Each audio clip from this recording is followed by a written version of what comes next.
Gérald, j'ai une super blague à faire pour le début du podcast. C'est vrai? Ouais, tu sais comme on fait d'habitude. Oui, mais non. Allez, c'est parti, je l'ai Non, dit non, donc. non, non, non, non, non. Quoi? Le sujet Quoi? du podcast, c'est les risques naturels. On va faire une Bah blague justement, j'en ai une super là. Non, non, non, non, mais j'ai confiance en tes blagues, mais non. Bon, t'as raison, le sujet n'est pas approprié. Allez, podcast. David, le Japon fou fou fou. Gérald, un Martiniquais au Japon. Deux Français au Japon. Nous vous présentons Le podcast audio, vos questions Japon. le principe est très simple.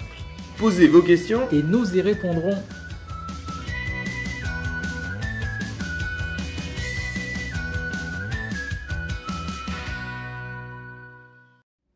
Salut, salut, bonjour tout le monde, bienvenue sur le 6e podcast, c'est ça? Le numéro 6 oui, du podcast Vos questions Japon. Konnichiwa à tous. Konnichiwa à tous. Et aujourd'hui, on va parler des risques naturels. Oui, un sujet sérieux, n'est-ce pas? Oui, voilà, c'est N'est-ce ça. pas, n'est-ce Donc, pas? le Japon, quel risque naturel? Oh, il y en a plein, il y en a plein. Donc, on va aborder différents thèmes. On va aborder déjà les séismes, les tremblements de terre, Oui, avec toutes les retombées que ça peut amener, Comme? comme les tsunamis Oui. ou des éruptions volcaniques. Oui, oui, oui, tout à fait. On parlera aussi en deuxième partie des typhons Uh-huh. et de la saison des pluies. Oui, ok. Et en troisième partie, on parlera un peu du nucléaire. Très bien, on en parlera en troisième partie du podcast. Voilà, allez, c'est parti. C'est parti. On y go, hein.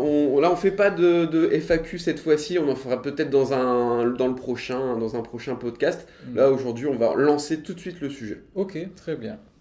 Voilà, alors, Les- donc je vais te demander, Oui, mon petit Gérald, oui, ta première expérience de séisme, parce que c'est notre premier sujet, oui. au Japon c'était quoi? Alors, comment dire, pour résumer en gros, moi je suis un Martiniquais au Japon, hein. Ouais, En Martinique, c'est la Caraïbe, c'est sur la plaque. Bon, je suis pas géologue, d'accord. Bon, il y a beaucoup de tremblements de terre en D'accord. Martinique. Je suis désolé pour mon prof de géologie, il doit trouver ça ah oui, euh, il y a, pitoyable, mais il y a pas mal de tremblements de terre en, Oui. en Martinique, donc pour toi Oui. c'était normal alors? non, c'est jamais normal. Mais ma première expérience de tremblement de terre, ça a été en Martinique. Donc, Quand t'étais petit? non, c'était au collège. Au collège. Ah d'accord, bon, donc il n'y a pas autant de tremblements de terre qu'au Japon. Ah non, non, non, non, non, Parce quand que même si pas. c'était au collège, t'as mis du temps à vivre ton premier tremblement de terre. Ouais, ouais, ouais, on va dire ça. Et au Japon, le premier que t'aies eu, mais au Japon, c'était quand? Alors, C'était longtemps après ton arrivée? C'était peut-être un an et demi après mon arrivée. C'était à Fuji. Mhm. C'était à Fuji et c'était pendant la nuit. Alors, je dormais Ouais. et la terre s'est mise à trembler pendant, allez, 5 secondes. 5 secondes, mais la maison a tremblé parce que c'est une vieille maison en bois qui fait... disons que le truc impressionnant, c'est que tous les meubles se sont mis à bouger et à faire du bruit. C'est ce qui m'a réveillé. D'accord, donc c'est plus que le tremblement de terre en lui-même, c'est le mobilier qui t'a réveillé, on va dire. Oui, parce On va que dire ça comme ça. si j'avais été dans une maison, on va dire récemment bâtie, avec les meubles bien fixés, etc., je pense pas que ça m'aurait réveillé en fait. D'accord, Hmm. d'accord. C'est marrant parce que j'ai à peu près la même première expérience que toi. Hmm, hmm, hmm. C'était en quelle année, au fait, juste pour préciser? Alors, je suis arrivé en 2012, ça devait être en 2013 ou 2013 ou 2014 peut-être. Ok, Hmm, ok, très bien. hmm. Et toi?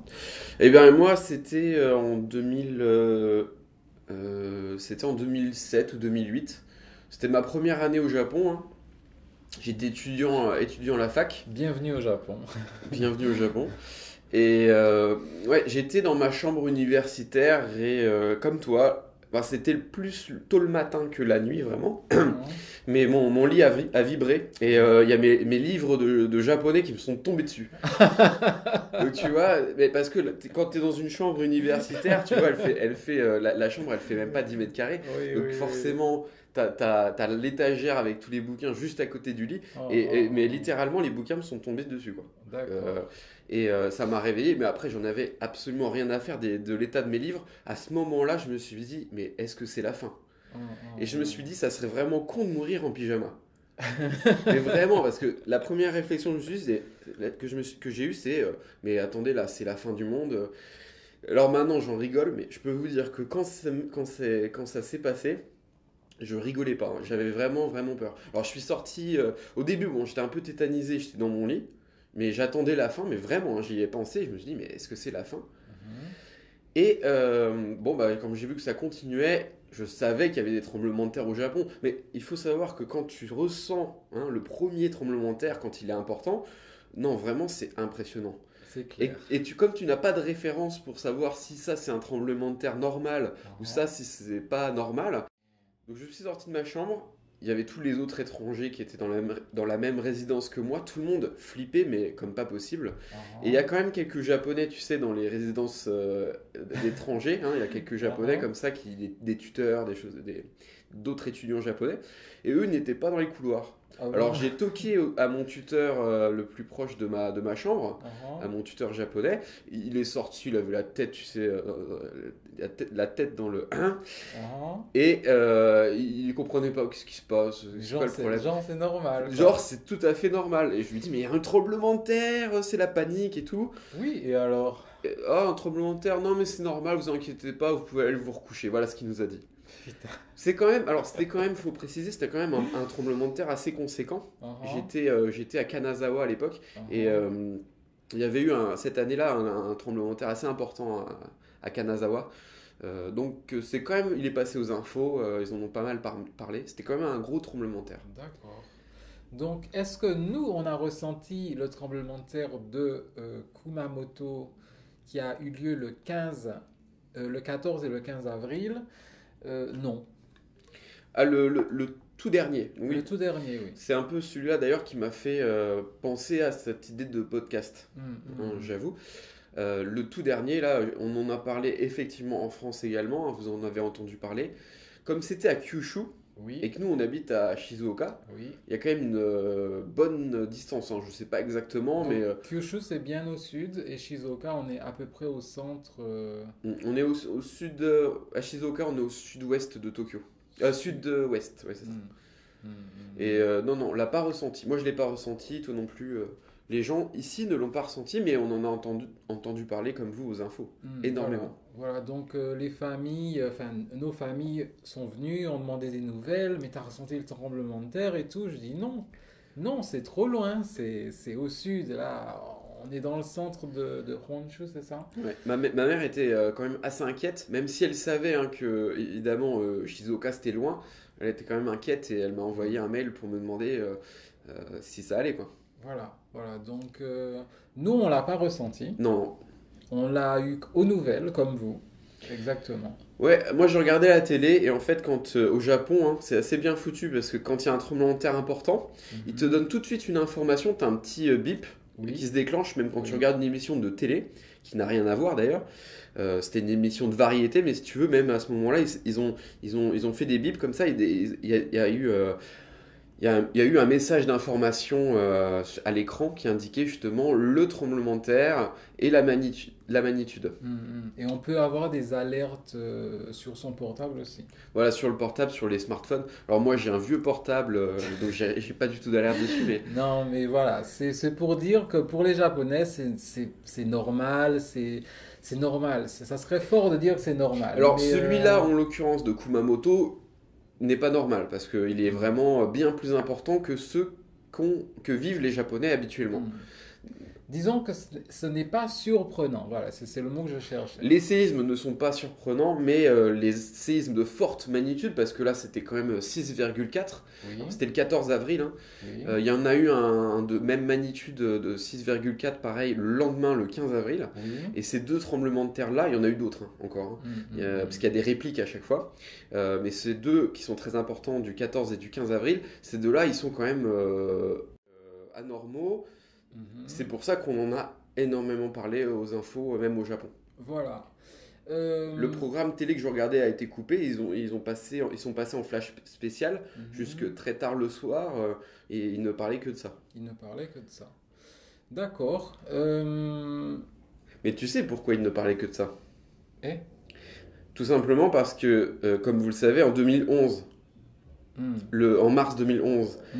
il y a eu un énorme tremblement de terre, Oui, le plus grand que le Japon moderne ait connu. oui. Moi j'étais au Japon justement à ce moment-là. Ah, je Ah, me suis caché sous la table cette ah, ok, fois-ci. ok, C'était en ok. plein après-midi, donc je m'étais caché sous la table de la cuisine, Ah, de là où j'habitais. Et là vraiment je l'ai ressenti, il était très très fort. Et je me suis à nouveau demandé, mais là vraiment je me suis demandé si c'était pas la fin. ah, ah, Et, euh, et comme les Japonais avaient sous-estimé les risques un peu de tremblement de terre à ce moment-là, ah, ah, maintenant ils font un peu une fixation, hein.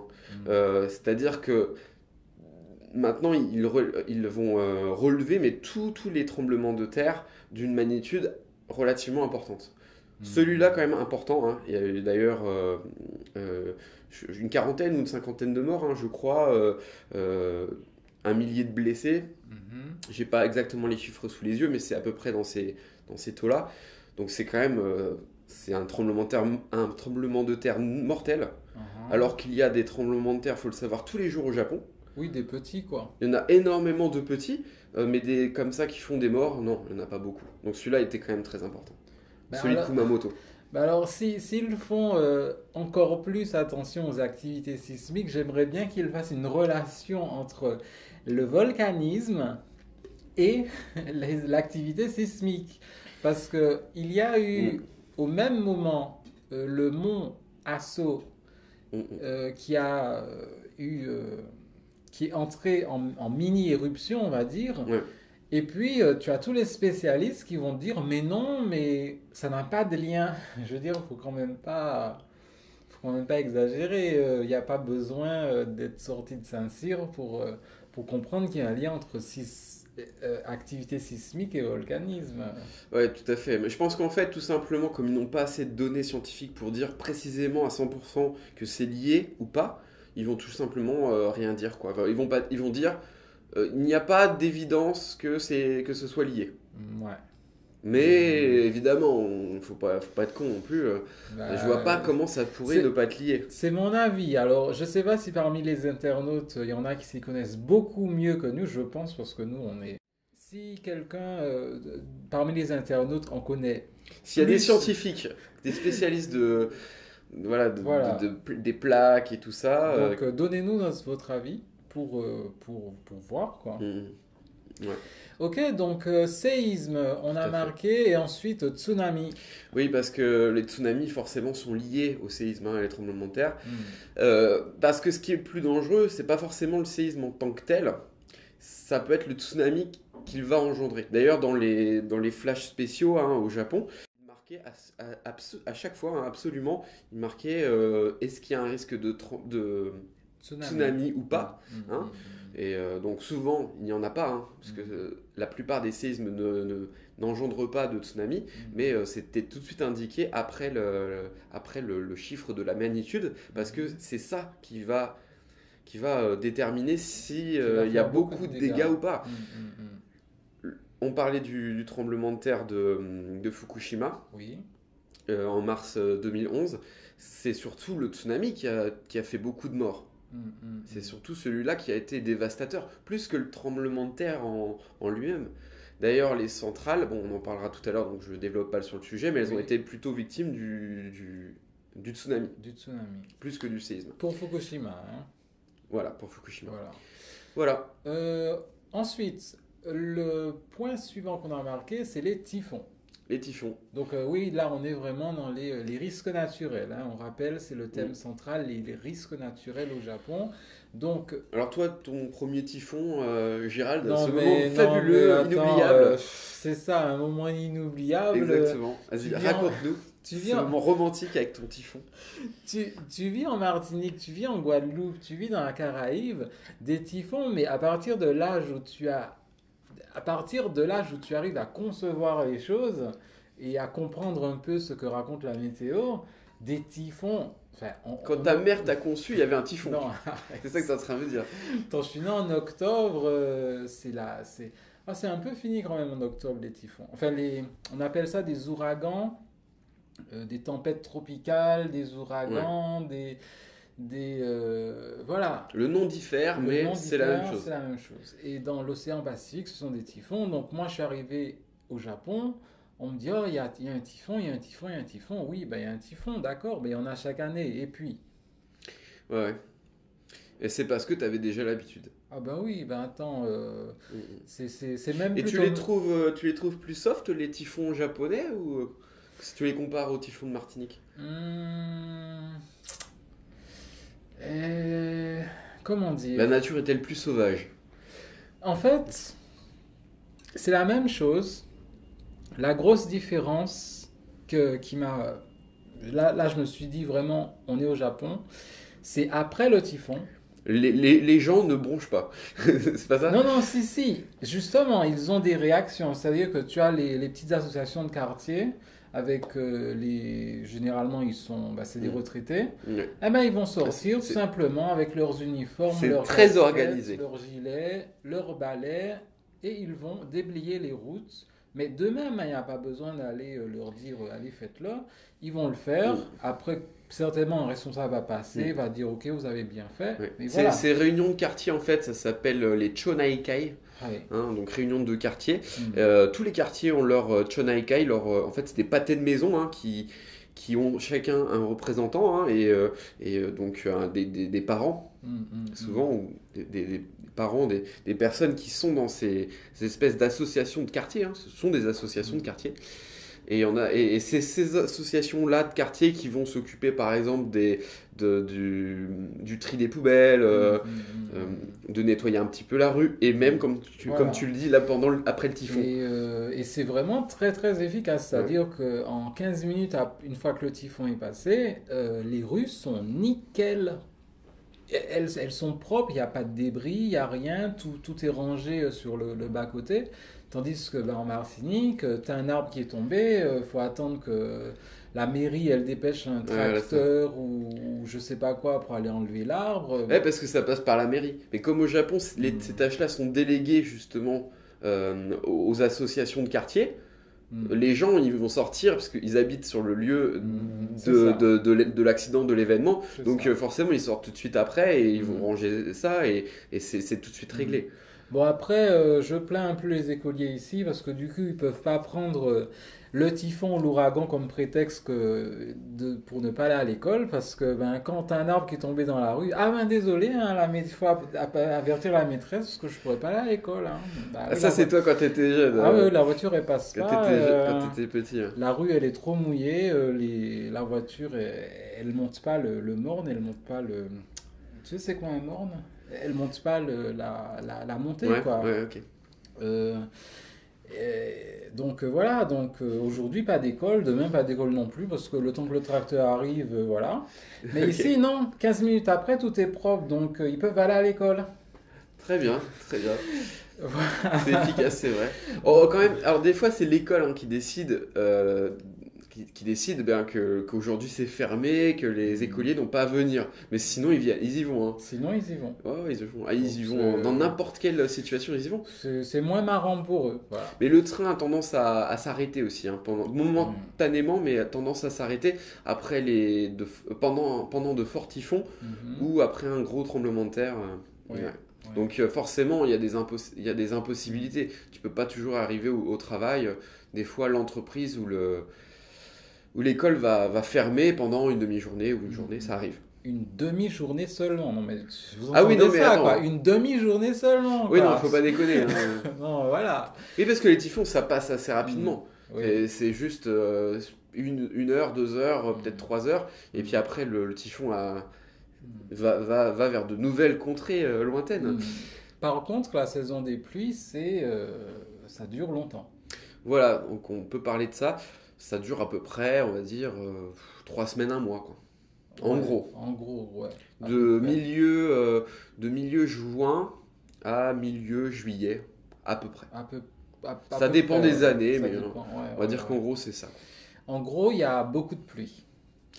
Beaucoup, beaucoup de pluie à peu Beaucoup de près tous les pluie. jours. Alors, ça ne veut pas forcément dire, parce que oui, on l'a placé dans la catégorie typhon, mais la saison des pluies, les typhons, ça n'a rien à voir, hein. D'ailleurs, les typhons, c'est plutôt mois de septembre, octobre. Il y en Mhm. a toute l'année, hein, mais les plus importants, ceux qui arrivent sur le Japon, eh bien, parce qu'il y en a plein qui passent à côté du Japon, on n'en entend Oui. pas trop parler, mais ceux qui arrivent vraiment au Japon, qui font des dégâts, c'est septembre, octobre, alors Mhm. que la saison des pluies, donc juin, juillet.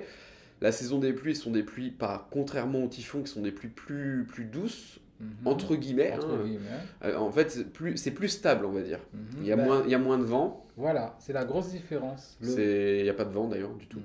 Donc tu avais une anecdote à propos du vent? Ah oui. Donc le premier typhon, parce que c'est pas la pluie vraiment en tant que telle qui m'a surpris. En France, notamment dans le sud, on le sait, il y a des inondations. Il y a des fortes pluies, ça arrive Ah. aussi. Donc ça, c'est à peu près de ce même acabit-là, donc ça m'a pas trop surpris. Par Mhm. contre, le vent, c'est vraiment un truc de malade. Ouais. Ça m'a rappelé quand j'étais petit, il y a eu une tempête qui avait fait énormément de dégâts Oui. dans l'est de la France notamment. Il y a eu vraiment beaucoup d'arbres qui ont été déterrés par le vent, par la tempête. Je sais plus exactement quelle année, mais je devais être au collège, quelque chose comme ça. Euh, et bien là, ça m'a rappelé un peu ça, surtout que près de chez moi, il y avait un Oui. panneau de signalisation. Normalement, c'est droit et puis c'est bétonné, c'est bien ancré dans le sol, hein, un panneau de signalisation, surtout au Japon. Ils ont tendance à bien les planter. Ah non, non, le panneau, il était pendant le typhon, c'est-à-dire que je pense il était assez flexible, si tu veux, le panneau. Oui. Enfin, il était devenu flexible Oui. par le typhon. Le panneau, il était à 45 degrés, quoi. Ouais, quand même. Le pied était bien droit, mais si tu veux, à partir du milieu, ça commençait à faire une courbe, Oui. un peu comme une brosse à dents que tu as tordue, ou une cuillère que tu D'accord. as tordue. Et le truc était à 45 degrés, quoi. Et c'était comme ça pendant, je sais pas, peut-être 1 heure, Ah. pendant tout le typhon. Donc la grosse différence entre les typhons et la saison des pluies, c'est le vent, la puissance du vent. Tout à fait. Exactement, Mhm. c'est ça.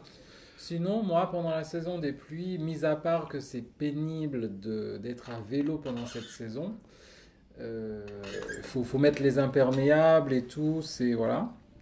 Moi, j'aime bien les ajisai, comment ça s'appelle les ajisai? Ces fleurs bleues là, c'est des gros Ah, bonbons. Merde, j'ai oublié, des hortensias, c'est ça? Hortensia, oui, oui, ça doit être ça. Je Hum. pense que tu as raison. Là, je peux pas donner mon verdict là-dessus, parce que... C'est la saison des hortensias et j'aime vraiment beaucoup cette fleur qui est très jolie. C'est des gros pompons bleus ou roses selon que la terre soit acide.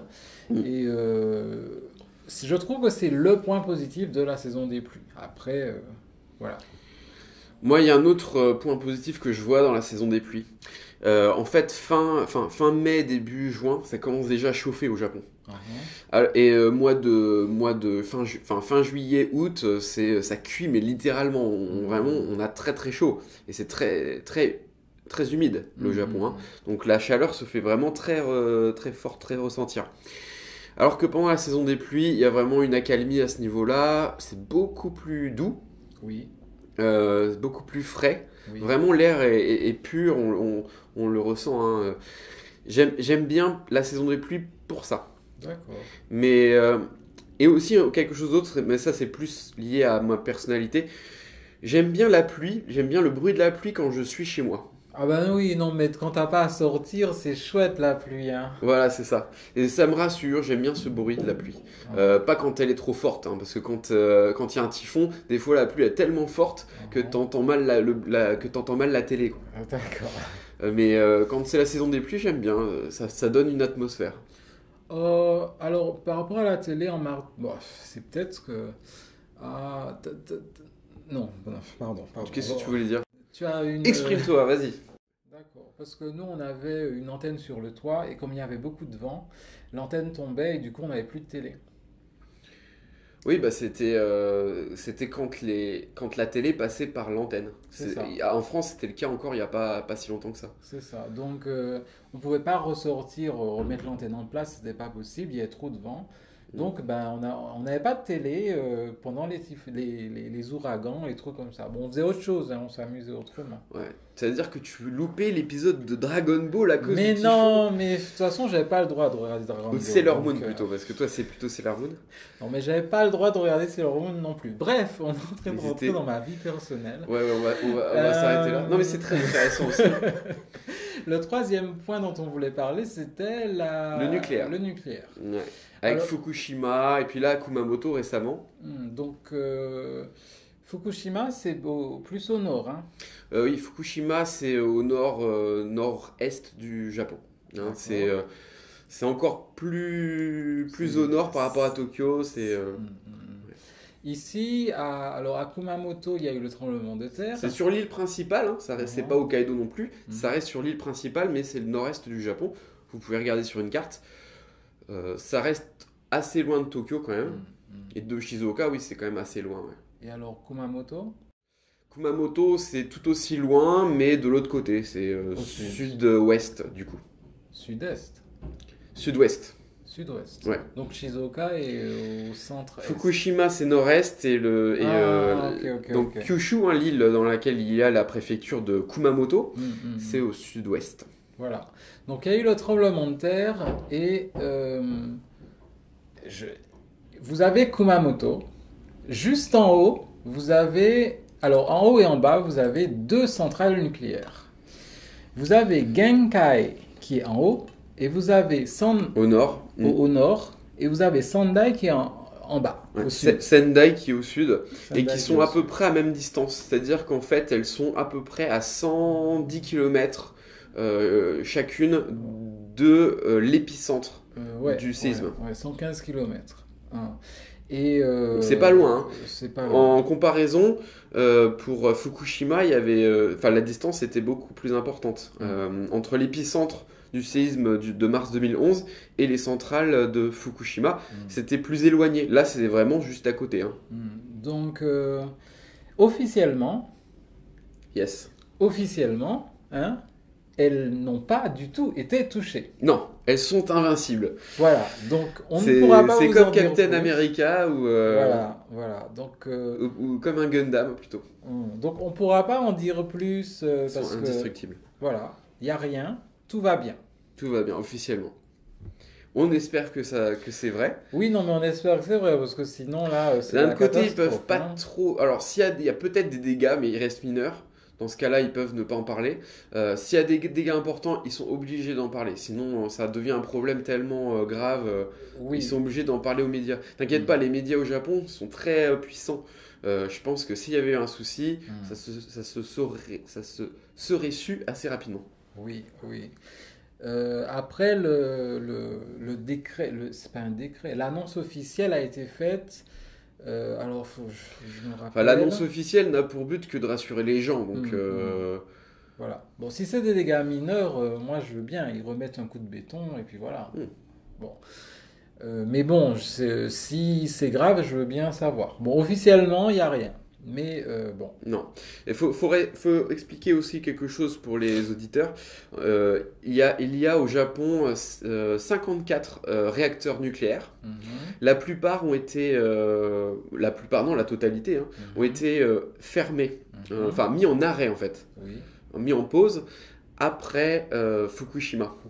Hein, pour rassurer les gens et puis parce que quand même on était inquiets quoi, hein, vraiment après ce qui s'était passé à Fukushima. Donc le gouvernement a décidé de les arrêter et depuis quelques temps essaie d'en redémarrer certains, notamment, même si la majorité est encore inactive aujourd'hui, Genkai et Sendai, donc les deux réacteurs qui sont près de Kumamoto, hein, et bien ceux-là ils sont en activité. Oui. Ils ont été redémarrés. Après, faut bien nous donner de l'électricité aux gens. Bah, le Japon est obligé d'importer en ce moment pour son électricité pour satisfaire le besoin d'énergie. Et ça provoque un déficit commercial du Japon. Oui, ben ils arrêteraient les pachinko, c'est très lumineux, ça consomme de l'électricité pour rien, on ferait une bonne économie, hein. Bah, nous on n'y va pas, mais bon. Bon, et là tu as noté le palmarès, c'est-à-dire les 3 pays qui ont le plus de réacteurs. Ouais, j'ai cherché quand même pour voir à peu près où se situait le Japon. On a cherché les 10 premiers pays. Je vais vous donner le top 3. Ouais. Donc, le Japon est en troisième position. On avait en première position les États-Unis avec 104 réacteurs et 70 centrales. Oui, parce qu'il n'y a pas, il faut bien prendre en compte la différence entre les réacteurs et les centrales. Certaines centrales ont plusieurs réacteurs. La France, c'était 58, donc c'est beaucoup moins que les États-Unis. 104 pour les États-Unis, 58 réacteurs seulement pour la France. Oui. C'est quand même énorme parce que la France est deuxième et les États-Unis, il y a beaucoup plus de population. Et c'est plus grand, hein. C'est beaucoup plus grand. Voilà. La France, c'est petit à côté, hein. Exactement. Pour la France, 58, c'est quand même beaucoup. Et 19 centrales pour la France. Donc 58 réacteurs et 19 centrales pour la France. Et le Japon, 54 réacteurs et 17. C'est à peu près 17 centrales. Ouais, c'est à peu près kiff France-Japon. Alors là, le Japon a plus d'habitants. Hein. Oui, pratiquement 2 fois plus d'habitants que la France. Par contre, le Japon, c'est un morceau de terre plus petit que la France. Oui. Géographiquement, c'est plus petit, c'est plus restreint, c'est plus étroit. Et surtout, il y a tous ces problèmes, tous ces risques naturels qui peuvent quand même qui me permettent de poser la question, est-ce que le Japon a intérêt de continuer dans cette voie-là du nucléaire ? Ah non, mais là, ça serait un grand débat. Ouais, mais moi, je me pose quand même la question. Bon. Moi, si ça ne tenait qu'à moi, j'aurais mis des éoliennes tout le long de la mer et on aurait accès à de l'électricité pour tout le monde parce qu'on fermerait les pachinko aussi. Voilà. Ouais, mais le nucléaire, ça profite à certaines personnes qui veulent pas le laisser tomber. Voilà. Et tu sais il paraît que le Japon, il peut puiser son énergie en fait des volcans.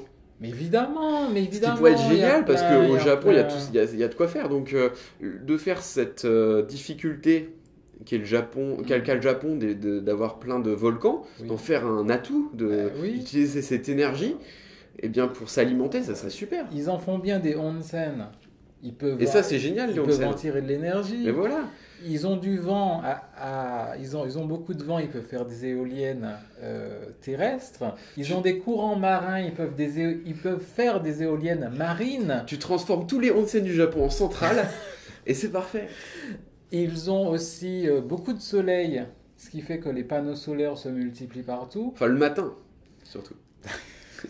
Ils ont du... Bref. En tout cas, il y a de quoi faire. Moi, je trouve qu'il y aurait largement de quoi trouver...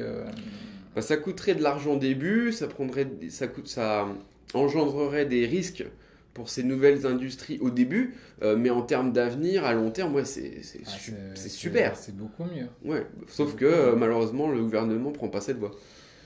Enfin bon. Bref. Yes, on continue. Quoi qu'il en soit, en conclusion, est-ce dangereux de vivre au Japon ? Donc tu veux déjà conclure, ok. Je sais pas, on avait... Oui, on a à peu près abordé tous les sujets. Bon. Le nucléaire, de toute façon, c'est un danger. Moi, ce qui me fait le plus peur dans tout ça, donc pour conclure, si tu veux, c'est ça, c'est le nucléaire. Parce que en l'occurrence, bon, les séismes, j'ai l'impression que pour ce qui concerne le Japon, ça fait des dégâts. Il y a des morts, on est d'accord, il y a des blessés. Mais quand on compare à d'autres pays comme l'Équateur, quand des niveaux... au niveau des infrastructures, si tu veux, ils sont beaucoup moins développés que le Japon. Il y a quand même beaucoup plus de dégâts pour un séisme de même magnitude. Oui, parce qu'il y a eu le séisme en Équateur aussi. Voilà, c'est ça, c'est de ça que je parle. Pour un même séisme de même magnitude, au Japon, il y a beaucoup moins de dégâts que dans un pays comme l'Équateur. Et donc, je pense pas que les séismes en tant que tels soit un problème pour le Japon. Ce qui va poser problème, c'est ce que le séisme va amener, notamment les tsunamis. Là, par contre, c'est le gros point noir. Donc, tsunami et puis le nucléaire. Les typhons, après, maintenant, ils s'y sont habitués. Là, je pense pas qu'il y ait de. Ils s'y sont fait les Japonais. Hein, ils ont les infrastructures pour. Ça se passe relativement bien pour les typhons. Bon, la saison des pluies, elle est pas, ça peut embêter les agriculteurs, mais je veux dire, elle n'est pas dévastatrice non plus, comme peut l'être un tsunami. Non, c'est le tsunami nucléaire que je vois comme point noir. Mais ce que j'ai envie de dire, Oui. parce qu'on là, on a parlé des risques du Japon. Donc s'il y a tant de risques, pourquoi est-ce que nous on rentre pas en France, hein? Ce serait la question qu'on pourrait se poser. Bah, tout simplement parce que, vous savez quoi, mes élèves par exemple, ou les Japonais que je rencontre, souvent ils me disent ouais mais en Europe c'est dangereux en ce moment, donc on n'y va pas. Ah, Avec bien tous les risques d'attentats. Les attentats, ouais. Et les Français, il y a des Français qui me disent ah mais le Japon ça devient dangereux avec les séismes, le risque nucléaire et tout ça. Ouais mais si on regarde bien la chose, il y a des risques partout. Bah oui. Est-ce que vivre au Japon, c'est dangereux? Tu m'as posé la question. Oui. Ma réponse, c'est oui, c'est dangereux de vivre au Japon, Oui. comme ça serait le cas de vivre en France, comme ça serait le cas de vivre n'importe où sur la planète, puisque de toute façon, vivre, c'est mourir. Non, mais là Non, c'est mais- un peu dramatique, mais c'est Non mais, vrai. non, mais c'est pas dramatique du tout. Oh, Il faut l'accepter. Il y a des risques. Tu sors dans la rue, et ça, c'est dans n'importe quel pays, Oui. tu as un taux de pourcentage de chance que tu te fasses écraser par une voiture. Oui, oui. Et de toute façon, vivre, c'est un risque de mourir. C'est logique, c'est imparable. C'est un Et, peu de... et je pense que si tu penses trop au Oh. risque, Oh, oh, alors oh. si tu vis dans un pays qui est en guerre civile, des choses comme ça, là je pense que vraiment il vaut mieux fuir, il vaut mieux envisager de se barrer. Évidemment, Oui, évidemment, oui, parce oui. que là les risques ils sont très importants. Et ils sont surtout créés par des hommes. Voilà. Est-ce que là, dans le cas du Japon, est-ce que les risques sont extrêmement importants? Moi, je ne pense pas. Mm, mm. Je peux me tromper.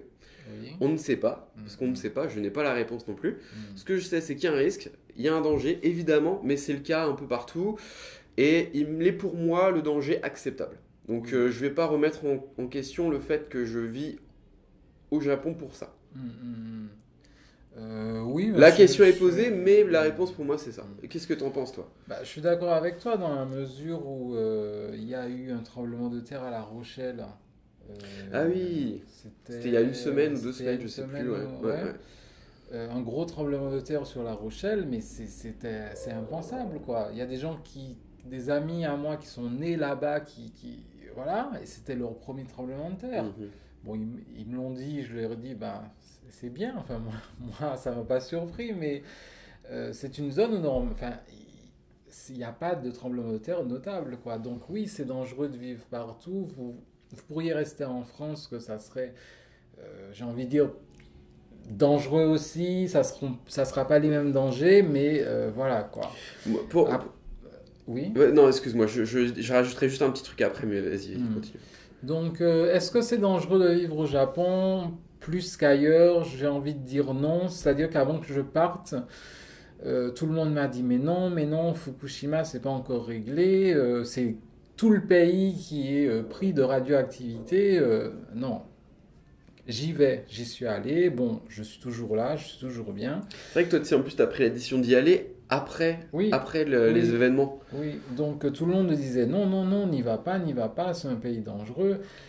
Bon, ben je suis venu. Moi, Quand même. Ouais, quand je suis rentré en France après, je suis rentré parce que mon université m'a demandé de rentrer. Hein. L'université, évidemment, a pris la décision de demander à leurs étudiants étrangers, pas leurs étudiants français à l'étranger, de revenir après pas les attentats, je mélange tout là, après Fukushima. Et je suis rentré et donc à ce moment-là, les gens me demandaient mais comment tu n'y retourneras plus au Japon. Enfin vraiment, j'ai senti que c'était que je revenais d'un pays en guerre, quoi. Donc moi j'aurais plus peur. Et c'est pas le cas. J'aurais plus peur des désastres causés par l'homme que des désastres naturels. Comme tu as parlé tout à l'heure, un pays en guerre, c'est vraiment un désastre humain causé par l'homme. Là, oui, fuyez votre pays en guerre. Bah oui, quand tu as des bombardements dans ton pays, à mon avis, tu souffres plus que ce que nous, on vit au Japon. Voilà, donc moi, tout ce qui est naturel, séisme, tsunami, Ça n'a rien à voir. typhon, ouragan, pluie diluvienne, Moi, je dis ça se répare. Et j'ai envie de dire, la nature va se réparer toute seule.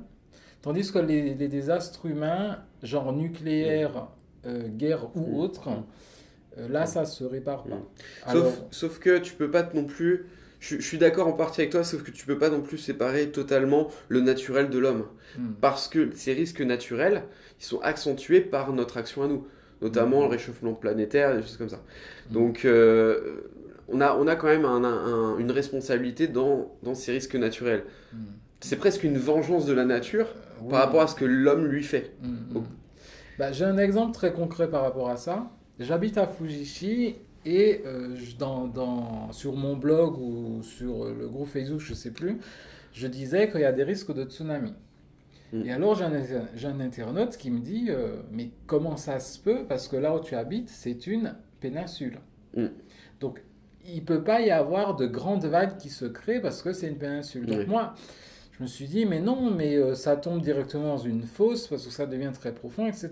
Et je suis resté avec cette logique et je me suis dit, mais il y a un truc quand même qui coince. Et en fait, à un moment, je parlais avec un Japonais qui a un certain âge et il m'a expliqué qu'en fait, normalement, cette péninsule, cette baie était protégée. Parce que le niveau le niveau descendait tout doucement et normalement il ne devrait pas y avoir de grandes vagues. Mais pour construire une partie de Tokyo, ils ont pris du sable, des roches, du sable, des roches pour aller construire la ville de Tokyo. Ce qui fait que maintenant il n'y a plus de sable pour protéger et qu'il y a des risques de tsunami. Donc, oui, donc c'est en rapport avec. C'est exactement ce que je disais. Donc je me méfie de l'action humaine qui fait n'importe quoi et qui engendre des risques naturels accentués. L'homme ne fait pas forcément n'importe quoi, mais disons que quand la priorité est uniquement économique, ça a tendance à parfois oublier un peu la nature. Voilà. Donc voilà, c'est ma... Ouais. C'est un peu écolo là ce qu'on dit là. Non, mais je suis en train d'en apercevoir là, mais je suis. Pourtant on n'est pas subventionné par les verts ou quoi que ce soit. Hein. Non, mais moi c'est je vous rassure, mais c'est ce que je pense. Donc moi, enfin voilà. Ok, bah écoute, je crois qu'on a bien parlé, bien débattu de ce sujet.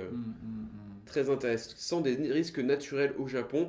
Enfin bref, ça va pas nous perturber plus que ça, on connaît ce risque, mais voilà. Hein. Si vous avez envie d'aller en voyage au Japon, en plus, il y a vraiment très très peu de chances pour que vous tombiez pile avec un gros séisme ou une grosse catastrophe naturelle pile pendant votre séjour. La question, elle se pose plus pour nous qui vivons tout le temps au Japon, quoi. Bon, après... Mais même. Après, on s'adapte. Hein. Voilà. Après, ça peut être une expérience comme une autre. Hein. Venez expérimenter un typhon au Japon. C'est une expérience naturelle fabuleuse. Non, je déconne. Après, s'ils veulent savoir ce que ça donne... Ça aurait pu être la blague d'intro, tu vois ça. Non, mais après, s'ils veulent vraiment savoir ce que ça donne, ils font des... Si vous voulez savoir ce que ça donne, il y a le parc Disneyland Paris. Mais non, mais il y a des camions. Des camions. Tu sais, les camions... Ah oui, ils font des expérimentations, là. Voilà, en fait... Ils simulent des séismes. Ils t'enseignent les réactions à avoir lors d'un séisme. Ouais. Et tu peux monter, ils ont des petits camions avec des simulateurs et qui simulent un tremblement de terre de tant de magnitude, de tant de magnitude, de tant de magnitude. Et voilà, ça te reste en mémoire, quoi. Après, je vous dis pas d'y aller en attraction, hein, mais... Non, je plaisantais, hein, parce que je sens qu'il y en a dans les messages qui vont dire « Non mais David, il dit n'importe quoi, David, c'est n'importe quoi !» Non mais je plaisantais. Souvent, ils invitent les étrangers à faire cette expérience pour se rendre compte que c'est dangereux. Yes. Par contre, c'est dangereux, mais si vous adoptez les bons gestes à avoir, tout ira bien. D'ailleurs, au Japon, les bons gestes à avoir, ils sont tellement prévus, préappris. Les enfants qui sont à partir de l'école primaire, hein, ils connaissent exactement sur le bout des doigts la manière de se comporter après une catastrophe naturelle de type séisme. Pour les tsunamis, pareil, s'il y a un tsunami qui arrive, les zones du quartier dans lesquelles les gens doivent se regrouper, qui sont déterminées comme zones étant entre guillemets safe, eh bien elles sont déjà explicitées sur les différents plans de la ville. Donc vraiment à ce niveau-là, le Japon, on peut pas tout prévoir, on peut pas tout envisager, mais disons que le Japon fait quand même le maximum. Le maximum. D'ailleurs, à la télé, ils nous donnaient, même après Fukushima, comme conseil, tu sais, de mettre de l'eau, d'avoir toujours de l'eau en rab chez nous, parce que l'eau peut être coupée après un séisme important. Donc, avoir toujours des bouteilles d'eau en rab chez nous, ça peut être un bon moyen, des choses comme ça. Ils ont souvent des casques à la maison. Oui, effectivement, ils vendent du matériel. Moi, j'ai mon casque de moto, donc je mets ça sur les oreilles, puis ça sera parfait. Mais sinon, ils ont tous un casque, ouais. Oui, ils vendent le matériel de survie dans les supermarchés. Dans les supermarchés, à l'entrée des supermarchés au Japon, tu as souvent en fait un espèce un placard vitré dans lequel tu as les différents casques qui vont être proposés donc au staff et aux clients. Si jamais il y a un séisme et que tu es en train de faire tes courses. Donc vraiment, le Japon fait le maximum, je crois, pour s'adapter à tout ça, quoi. Donc oui, ici dangereux, mais pas plus qu'ailleurs. Ailleurs aussi, c'est dangereux. Ouais. Ne pas oublier les risques, mais relativiser. Très bien, ça serait une très bonne conclusion. Donc pour notre podcast qui avait pour sujet les risques naturels, donc au Japon. Tout à fait. Comme on est expatrié au Japon, en France et puis dans la Caraïbe. Voilà, on vous a présenté un peu notre vision des choses. Très bien, nous espérons que ça vous a plu. N'hésitez pas à suivre nos 2 chaînes respectives, Le Japon Foufoufou et Un Martiniquais au Japon, et de parler de ce podcast Vos questions Japon autour de vous. Je sais plus c'est quoi le mot de la fin. Le mot de la fin, c'est... mais j'oublie toujours... C'est mon mot de la fin, à chaque fois je dis matane. Matane, qui veut dire à bientôt. À bientôt. Voilà. Matane. Matane.